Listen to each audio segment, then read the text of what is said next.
Anong ginagawa mo dito? You've already caused enough trouble. What more do you want?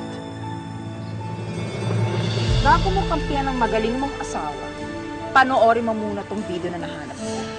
This is proof na matagal ka nang kinakaliwa ni Rosette. Pwede ba tigilan mo na si Rosette? Please, stop trying to break us apart! Ang sarado kasi ng utak mo eh. Kaya hindi mo kayang tanggapin na nagbago ng asawa ko. Yung utak ko ang sarado? Yes.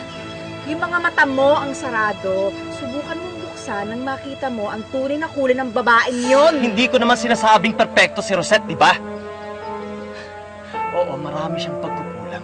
Noon. But that's all behind us now. I am trying to rebuild our marriage. At hindi ako papayag na maging hindrance ka para mangyari yun. Are you saying na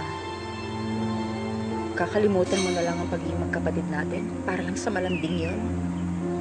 Ayoko sana mangyari yun, ate. But you leave me with no choice. Kung hindi mo kayang tanggapin si Rosette, then I'm sorry. You're no longer welcome in this household.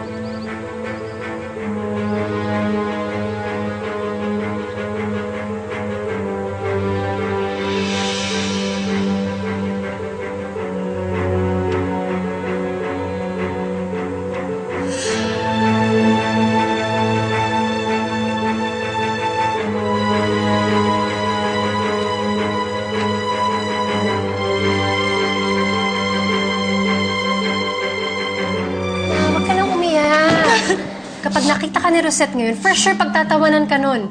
Because this is what she wants, to see you broken. I can't help it, Nancy. Sakit-sakit na. Hindi ko ina-expect na gawin sa akin ni Homer.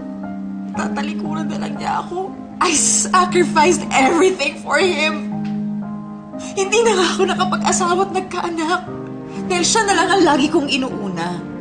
Simula nang maulila kami.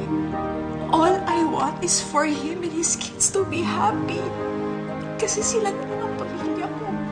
Pero nang dahil sa Rosette na yan, naetsapuera na ako sa buhay ng kapatid ko at mga pamangkin ko. Alam mo, walang mangyayari kung iiyak ka lang. You're stronger than this. The Trina I know always gets the last laugh. Kaya ipakita mo dun sa Rosette na yon na hindi ka magpapatalo sa kanya. Tama ka. Rosette may have one bad.